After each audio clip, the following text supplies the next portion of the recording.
형사 절차라는 단원에 이제 왔습니다. 형사 절차를 이제 볼 텐데요. 형사 절차라는 게 뭔지 먼저 알아봐야겠죠? 형사 절차라는 건 형이 뭐죠? 형은 벌을 주는 걸 말해요. 너 징역 1년 형에 처한다. 뭐 이런 말을 하잖아요. 형은 벌을 주는 거예요. 그러면 벌을 주는 절차라는 거죠. 벌을 언제 주죠? 법을 어겼을 때 주죠. 특히 형법을 어겼을 때 주는 게 바로 형사 절차예요. 형법이라는 건 우리가 금지해 놓은 행위를 하는 걸 형법을 어겼다고 하죠. 이를테면 남을 때리는 거. 우린 남을 때리지 말라고 해놨어요. 형법에서. 폭행하지 마라. 폭행하면 감옥 보내거나 벌금 줄 거야. 뭐 살인하지 마라. 당연하죠. 강도, 사기, 절도, 공갈 등등 기타 등등 나쁜 짓은 하지 마라 라고 한 거죠. 이렇게 형법을 어기면 이제 벌을 받는데, 벌을 받는 데는 이제 절차가 있다는 얘기예요. 너 남 때렸어? 감옥 지금부터 10년 동안 가 있어. 이렇게 하는 게 아니라는 얘기예요. 이렇게 딱 정해진 절차에 따라 하게 돼 있어요. 왜 이런 절차를 정해놨냐면 옛날에는 막 얘가 죄를 지었다 이런 막 고문하고 얘를 뭐 감옥에 평생 가둬놓고 막 노예로 만들고 그런 일들이 중세시대에 있었죠. 그래서 더 이상 이렇게 인간이 그런 통치자들에 의해서 부당하게 뭐 고문을 당한다든지 인간의 권리를, 존엄성을 침해당하지 않기 위해서 이런 여러 가지 절차를 만든 거예요. 우리가 비록 죄를 지었다고 해도 국가는 이걸 딱 정해진 절차에 맞춰서 얘를 알맞게 처벌하는 그런 시스템을 통해서만 처벌을 하라는 거죠. 그래서 보면 수사와 공판, 집행의 단계로 크게 진행이 돼요. 수사라는 건 범인을 찾는 거예요. 누가 이 형법을 어겼고 증거는 뭐고 이걸 경찰과 검사가 수사를 하는 거죠. 그래서 만약에 범죄가 발생했어요. 나 소매치기 당했어요. 112 신고가 들어왔다고 해요. 그러면 피의자에 대한 임의수사 및 구속을 하겠죠. 피의자라는 건 지금 이 범죄를 저질렀다고 의심받는 사람이죠. 그래서 그럼 경찰이 이제 먼저 피해자한테 물어보겠죠. 너 어디서 소매치기 당했어? 범인은 어떻게 생겼어? 그럼 뭐 20대 키는 어느 정도 됐고 무슨 옷을 입었다. 그럼 경찰이 그 주위 CCTV 뒤져가지고 이 범인을 특정을 하겠죠. 그래서 그 특정된 그 사람을 바로 피의자라고 부르는 거예요. 범죄를 저질렀다고 의심받는 사람.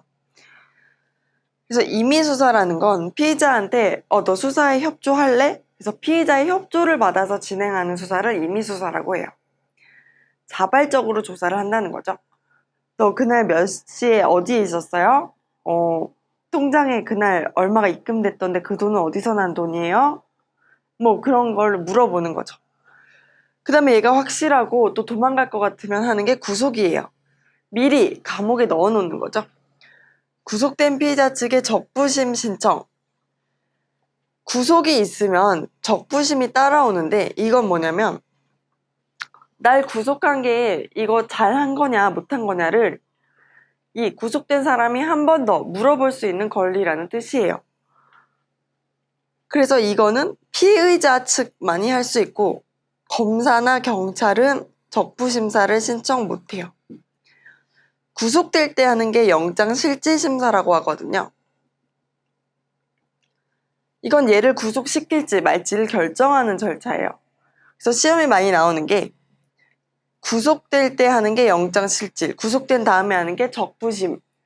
그다음에 공판으로 가서 또 나를 풀어줘 라고 얘가 할 수 있잖아요. 그때 하는 게 바로 보석이라는 거예요. 보증금을 내고 석방되는 거죠.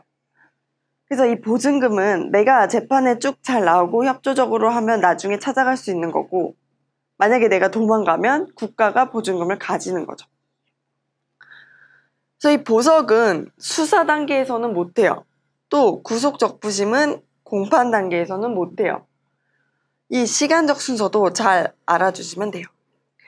그렇게 해서 수사가 끝나면 검사가 최종적으로 뭘 하냐면 기소라는 거를 해요. 기소 독점이라고 돼 있네요. 기소를 할 수 있는 건 검사밖에 없다는 뜻이에요. 얘가 죄가 있다고 판단이 되면 기소를 통해 이제 재판을 시작하는 거죠. 죄가 없다고 판단하면 불기소라는 걸 해요. 불기소. 불기소는 기소를 안 했다는 뜻이죠. 불기소를 하게 되면 사건이 끝나요. 재판도 안 받고 끝나는 거예요. 그러니까 검사의 권한이 엄청난 거죠. 만약에 검사가 기소를 해서 공판으로 가면 피고인이 변호사를 구해서 법정에서 변론이라는 걸 해요. 내가 죄가 있다 없다 있으면 봐달라, 없으면 나는 그 시간에 뭘 했다, 이런 걸 재판을 이제 진행을 쭉 하겠죠. 그다음에 보석이 나왔고 증거조사, 검사가 제출하는 증거와 피고인 제출한 증거를 판사가 다 받아보고 마지막에는 검사가 구형이라는 걸 해요. 최종적으로 피고인은 그래서 죄가 인정이 되니까 징역 1년을 해달라, 2년을 해달라, 벌금 1,000만 원 해달라, 1억을 해달라, 이런 걸 판사한테 의견을 말해요. 그걸 구형이라고 해요. 검사가 구하는 형이라는 뜻이에요. 최종적으로는 판사가 판결을 선고하죠. 최종적으로 징역 1년, 6개월, 벌금 1,000만 원, 이런 식으로 결정을 해요. 그래서 판결을 선고하면 이게 1심이잖아요. 그래서 1심이 2심, 최종 3심까지 진행이 되죠. 검사와 피고인이 원할 때만 이거 진행이 돼요. 원하지 않으면 이제 확정이 되죠. 확정이 되면 집행이라는 걸 해요. 징역 1년이면 실제로 얘를 감옥에 보내야 되잖아요. 그래서 얘를 감옥에 데려다가 보내는 거, 그래서 감옥에서 1년을 채우는 거, 이런 걸 바로 집행이라고 해요. 벌을 실제 준다는 의미죠. 이렇게 쭉 그래서 형사 절차가 진행이 된다는 걸 아시면 되고요. 두 번째로는 공판 절차를 좀 자세하게 봐볼게요. 공판 절차를 보면 먼저 모두 절차와 심리, 그리고 판결, 형의 선고로 나뉘네요. 판결을 하는 게 바로 형의 선고죠. 모두 절차는 재판장이 피고인에게 진술 거부권을 알려주고 이름, 나이 등을 묻는 인정신문을 해요. 지금 검사가 나한테 기소를 해서 사건이 온 이 사람과 여기 법정에 나온 사람이 동일인인지를 확인하는 절차라는 거죠. 중요한 건 진술 거부권을 알려주는 게 있어요. 너는 불리한 진술을 하지 않을 수 있다 라는 권리를 알려줘야 된다는 거예요. 이거는 수사 단계 때부터 다 인정이 돼요. 왜냐하면 이제 중세 시대에는 너 자백해, 너 범인이 맞잖아 이러면서 자기가 진짜로 범죄를 저질렀건 저지르지 않았건 간에 고문을 해가지고 사람을 도저히 내가 그냥 했어요 라고 말하지 않고는 못 베기게끔 막 괴롭혔죠. 그렇게 이제 사람을 괴롭히지 말자는 의미에서 진술 거부권이란 걸 우리가 만들었어요. 헌법에다가. 모든 국민은 진술 거부권이 있다. 범죄를 내가 저질렀다 하더라도 권리가 있다는 거죠. 그리고 그 권리를 누가 알려줘야 된다는 거예요. 판사가 알려줘야 되고 수사할 때 경찰이나 검사가 알려줘야 돼요. 이걸 알려주지 않고 수사나 재판이 진행됐다면 이건 다 무효예요. 얘는 벌을 안 받아도 돼요. 그 정도로 강력하게 권리를 만들어줬어요. 그 인권 보호를 위해서 그런 거죠. 모두 절차 이후에는 심리에 들어가서 공소사실 낭독, 이건 검사가 이 피고인이 무슨 죄를 졌다는 건지 읽는 거를 말하죠. 증거조사, 증인 있으면 증인 불러오고 녹음된 거 있으면 틀어보고 이렇게 재판을 통해서 증거를 확인하는 걸 조사라고 해요. 그 다음엔 피고인 신문과 변론. 피고인 신문은 재판장이나 검사가 이제 피고인한테 직접 법원에서 물어보는 거죠. 너 그때 몇 시에 어디서 뭐 했어? 너가 죄 지은 거 맞아요? 안 맞아요? 이걸 이제 물어봐요. 그다음에 변론은 변호사가 이제 말을 하죠. 피고인이 그때 뭘 했고 죄를 지은 게 아니고요. 혹은 죄를 지었지만 한 번만 봐주시고요. 이런 얘기를 해요. 그다음에 구형은 아까 검사가 얘를 징역 몇 년을 하면 좋을지 말하는 걸 구형이라고 했죠. 마지막으로는 피고인이 최후 진술을 하면 재판이 끝나요. 마지막으로 할 말 있으면 피고인한테 말할 기회를 주는 거예요.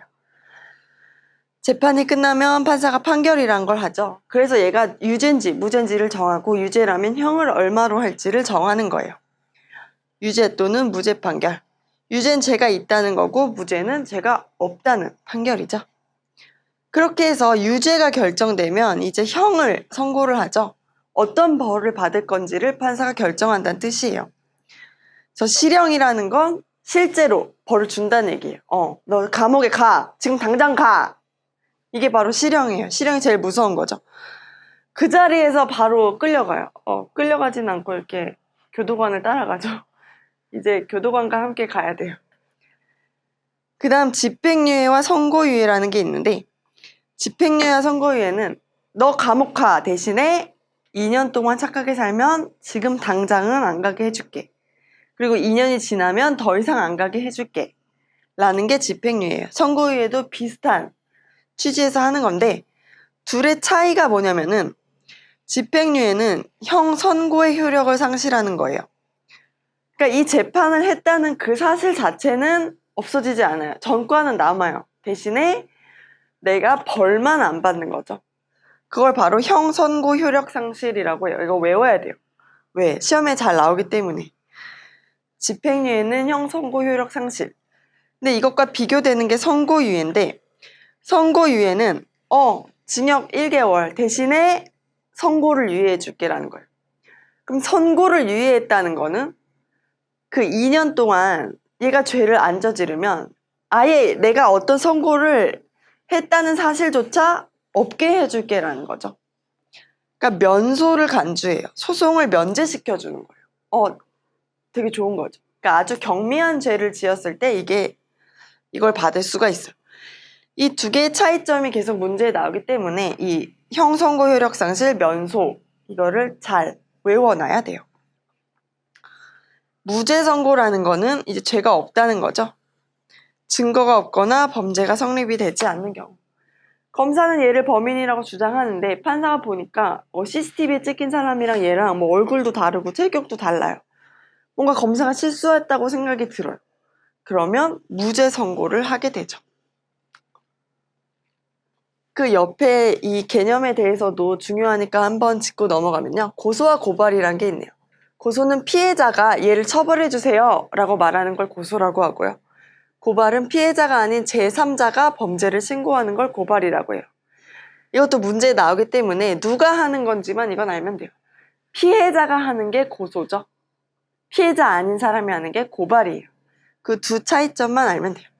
그다음에 미란다 원칙이라는 건 아까 말했듯이 진술거부권 혹은 변호사를 너가 도움을 받을 수 있다 라는 걸 피고인한테 알려주는 거예요.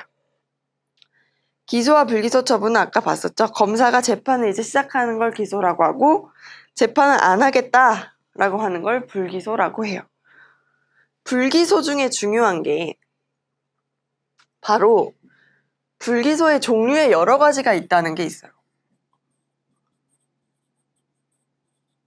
이게 시험 문제에 가끔 나오는데 공소권 없음,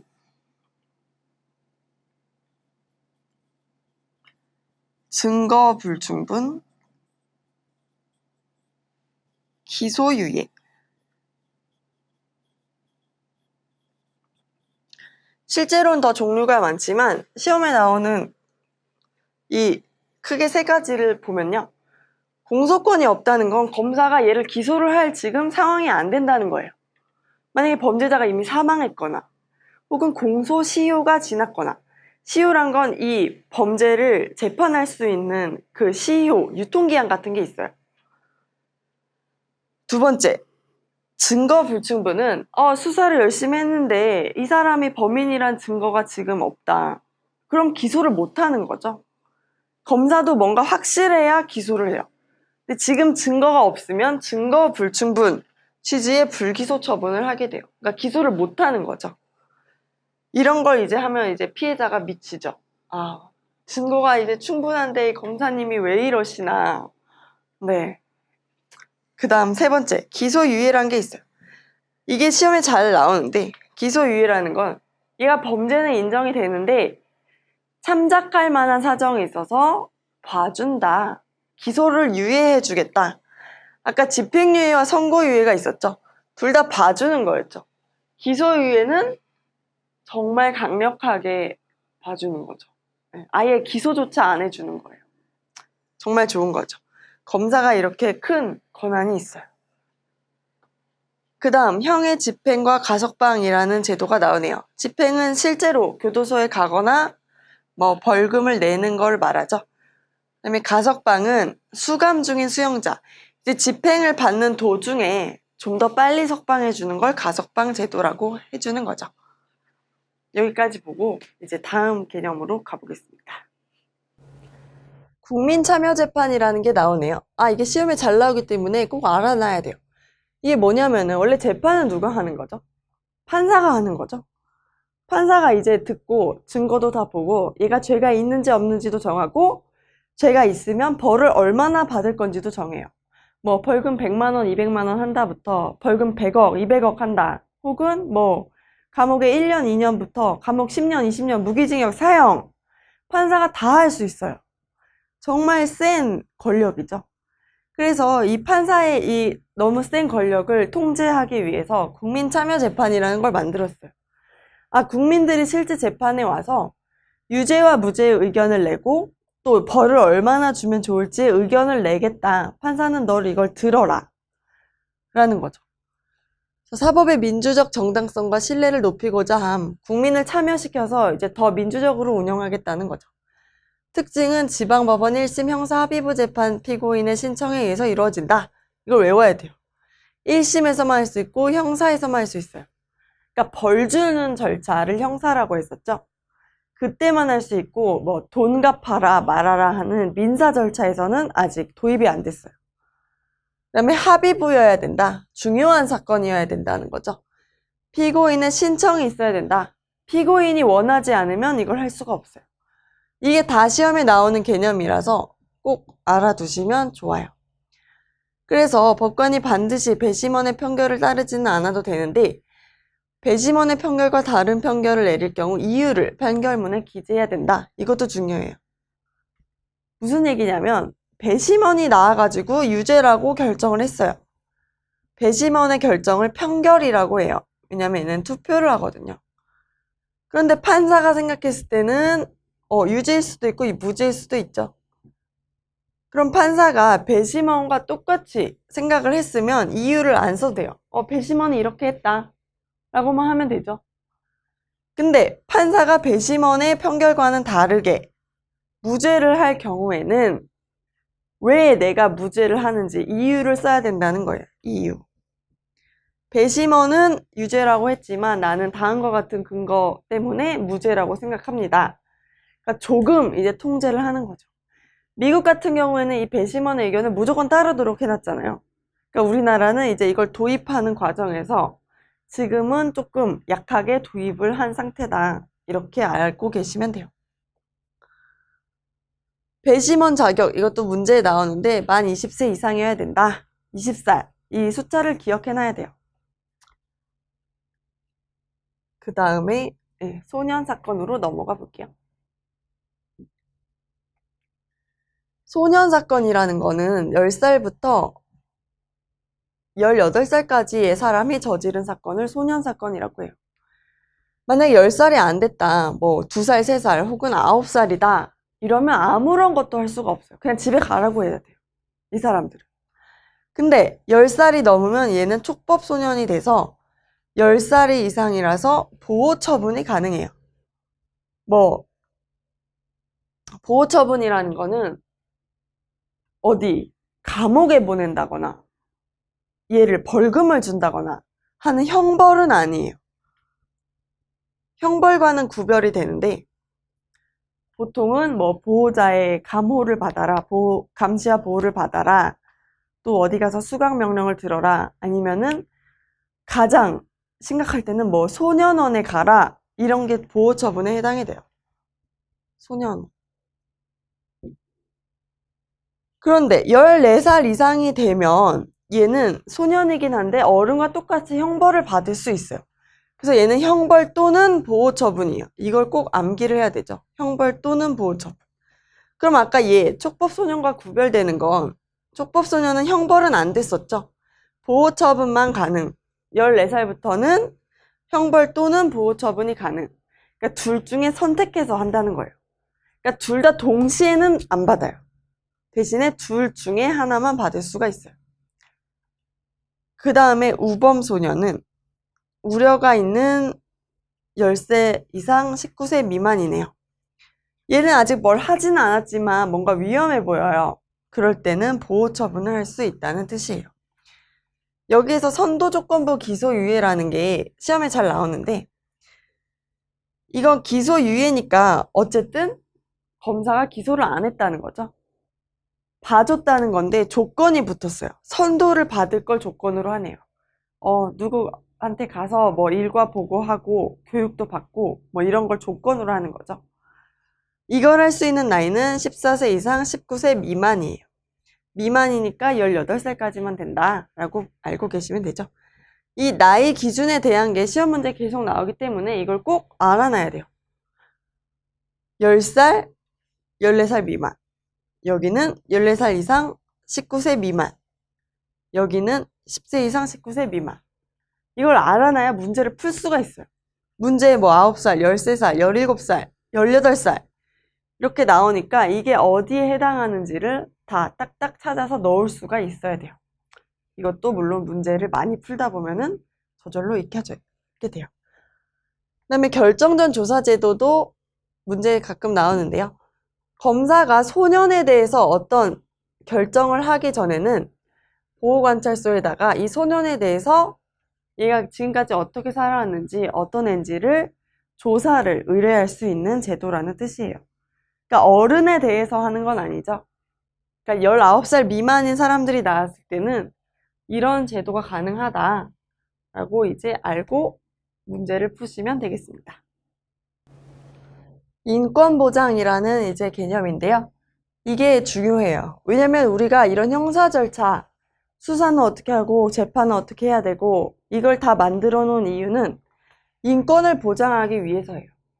피해자의 인권도 중요하지만 범죄자라고 해서 얘를 뭐 고문하고 마음대로 아무 형벌이나 다 내리고 지은 죄에 비해서 과도한 형벌을 내리고 이렇게 해서는 이제 안 된다는 거죠. 그래서 원칙이 몇 가지 나오는데 가장 중요한 게 적법 절차, 무죄 추정, 진술 거부권, 변호인의 조력을 받을 권리 이게 있어요. 이건 이 말을 꼭 알아두셔야 되는데요. 먼저 적법 절차라는 걸 뭔지 보면은 우리가 범죄자라고 해도 얘를 재판하고 처벌할 때 있어서는 항상 법과 원칙을 다 지켜서 적법하게 절차를 다 지켜서만 해야 된다는 원칙이에요. 두 번째, 무죄 추정이라는 거는 원칙적으로 사람은 다 무죄라는 거죠. 원래는 무죄인데 우리가 얘를 유죄로 바꾸려면 어떻게 해야 된다? 다 이 적법 절차를 지킨 합법적인 수사와 재판을 통해서만 얘를 유죄로 바꿀 수가 있다는 거예요. 그러니까 무죄 추정이 끝나는 시기는 재판이 확정된 시기에 무죄 추정이 끝나요. 바꿔 말하면 이 사람은 계속 무죄예요. 무죄로 생각하고 조심스럽게 대해줘야 되고 잘해줘야 돼요. 모든 권리와 그런 절차를 다 준수해야 되고 필요 이상으로 이 사람을 뭐 어디 더 가둬놓는다든지 하면 안 돼요. 꼭 필요한 경우에만 그 필요한 날짜에 맞춰서만 가둬놓을 수가 있어요. 재판 전에. 왜? 이 사람은 무죄로 추정되기 때문에 라는 원칙이에요. 그래서 이 무죄 추정이 깨지는 시기, 유죄로 바뀌는 건 언제예요? 이 사람이 유죄다라는 걸 경찰, 검사, 판사, 1심, 2심, 3심이 다 인정했을 때, 3심까지 다 끝났을 때, 혹은 1심에서라도 이 피고인이 자기가 승복하고 나 더 이상 재판 안 받아도 나 인정할게요 라고 했을 때, 그러니까 이 재판이 확정됐을 때만 얘를 유죄라고 이제 비로소 부를 수 있다라는 뜻이에요. 그게 바로 무죄 추정이에요. 유죄 판결이 확정될 때까지 무죄로 추정된다. 그래서 이 무죄 추정이 언제까지 미치냐, 뭐 1심 판결이냐, 뭐냐, 구속된 시기냐, 기소된 때냐, 이렇게 물어보면 다 틀린 거죠. 판결이 확정되기 전까지는 항상 무죄라고 생각해야 돼요. 세 번째, 진술 거부권. 피해자나 피고인이 불리한 진술을 강요당하지 않을 권리. 이게 또 중요하죠. 너가 죄 지은 거 맞지? 맞잖아. 이래서 때리는 거 절대 안 되죠, 이제. 예전에 중세시대 때 하던 거를 현대 우리나라에서 하면은 이제는 안 돼요. 그렇기 위해서 가장 중요하게 인정되는 게 이 바로 진술 거부권이에요. 진짜 설령 범인이라 하더라도, 사람 죽인 범인이라 하더라도 대답하지 않을 권리가 있다는 거예요. 너가 그 사람 죽인 거 맞아? 그러면 내가 맞다고 해도 되지만, 그것도 내 권리지만 내가 가만히 있을 수 있다는 거예요. 그게 바로 진술 거부권이에요. 그 다음에 4번, 변호인의 조력을 받을 권리, 변호인의 도움을 받을 권리라는 거죠. 형사에서 피의자나 피고인은 대등한 관계에서 방어할 수 있도록 변호인의 도움을 항상 받을 수가 있어요. 이것도 언제든 수사나 재판 단계에서 확정되기 전까지는 항상 받을 수 있는 권리죠.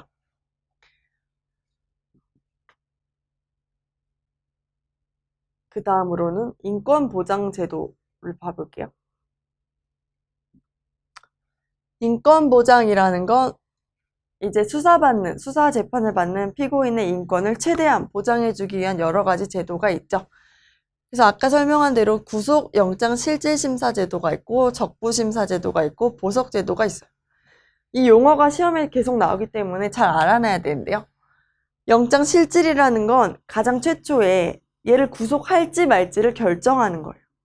결정하는 사람은 누구예요? 판사예요, 판사.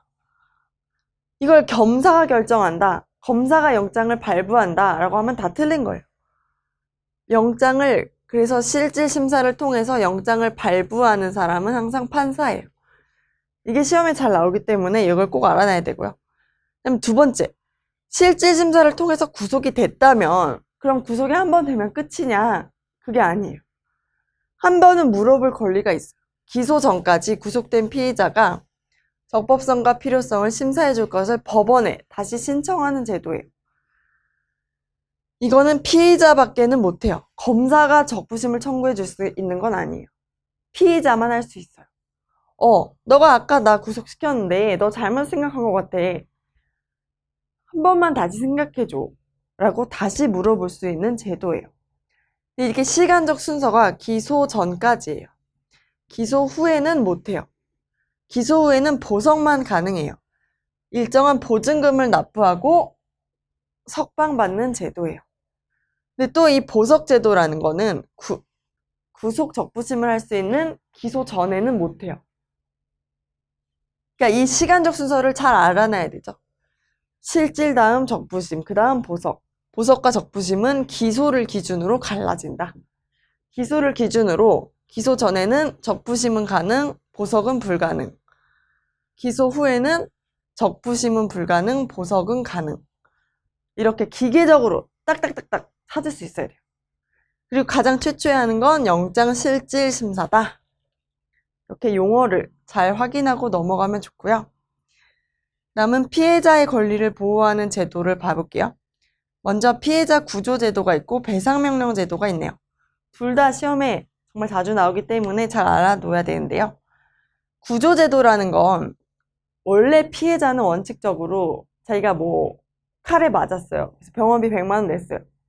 그럼 이 100만 원 어디 가서 받아야 돼요? 나를 칼로 찔른 그 사람한테 가서 받아야 돼요. 원래 원칙은. 그런데 이렇게 생명과 신체에 피해를 당한 사람은 자기가 직접 가해자 찾아가서 또 돈 받으라고 하면 너무 가혹하잖아요. 그래서 이런 신체적인 피해에 한해서 나라가 특별히 피해자한테 세금으로 이 치료비를 지원을 해줘요. 일정한 한도의 구조금을 지급한다. 그러니까 이게 재산상 피해면은 구조를 못 받는 거죠. 이게 문제에 잘 나와요. 재산상 피해도 되냐? 재산상 피해는 안 된다. 두 번째는 배상명령제도라는 게 있네요. 이거는 형사사건 피해자가 재판 과정에서 민사손해배상 명령까지 받도록 한 제도예요. 이건 뭐냐면 원래 지금 우리가 하는 게 형사재판이라는 거잖아요. 피고인을 벌주는 이 절차에서는 내가 치료비를 받을 수는 없어요, 피해자가. 민사소송이라는 별도의 제도를 해야 돼요. 민사소송이나 민사재판. 그러니까 나한테 돈 줘랑 피고인 지금 감옥 가. 이건 완전 별개의 제도라는 거예요. 이렇게 별개로 하다 보니까 피해자 입장에서 너무 힘들죠. 그러니까 이거는 모든 피해자에게 다 인정을 해줘요. 너 돈 받을 거 있으면 형사재판에서 이 배상명령이라는 걸 신청해. 나한테 100만 원 줘. 이렇게 신청하면 판사가 보고 합리적이면 얘를 징역 1년 보내면서 피해자에게도 100만 원 줘라. 이 말까지 덧붙여서 할 수 있다는 거예요. 그러니까 따로 민사 이 절차를 안 해도 된다는 거죠. 그래서 이 두 제도의 차이점과 이 용어를 꼭 잘 암기해 놓으시면 좋겠습니다. 마지막으로는 피고인 또는 피의자의 권리를 보호하는 제도를 봐볼게요. 크게 형사보상제도가 있고 명예회복제도가 있네요. 형사보상제도라는 거는 구금됐던 사람이 무죄 판결을 받은 경우에 해주는 거예요. 키워드는 두 개예요. 구금 또는 구속됐어야 되고, 그러니까 어디까지 갇혀 있어야 된다는 얘기죠. 그 사람이 결국 무죄를 받았을 경우에는 누가 보상을 해줘요? 국가가 보상을 해줘요. 왜냐하면 이제 전체적인 관점에서 보면 무죄인 사람을 국가가 구속을 시켜놨던 거죠. 감옥에 미리 보내놨던 거죠. 무죄인 사람을. 그럼 어떻게 해요? 감옥에 가 있던 동안 일도 못하고 놀러도 못 다녔어요. 그러니까 그거를 일수별로 계산해서 뭐 하루에 10만 원씩 이렇게 보상을 해줘요. 이게 바로 형사보상인데, 무죄 판결을 만약에 안 받았다. 유죄 판결을 받았다. 유죄에는 뭐 실형도 있지만 집행유예나 선고유예도 있었죠. 혹은 무죄 취지의 불기소 처분도 있어요.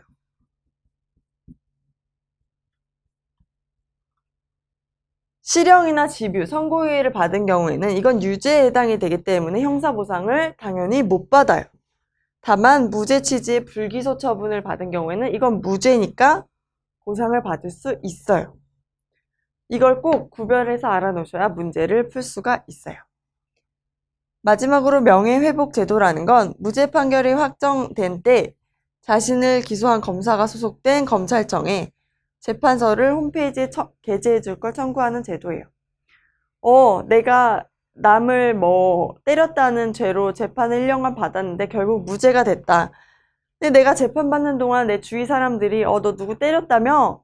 이렇게 나에 대해서 막 말하고 다녀서 내가 너무 힘들었다. 그러니까 내가 무죄라는 거를 홈페이지에 올려서 모두가 볼 수 있게 해줘. 이런 제도가 있어요. 이것도 무죄를 받았을 때 할 수 있는 제도인 거죠. 여기까지 개념을 보고 이제 다 같이 문제를 풀어보도록 하겠습니다.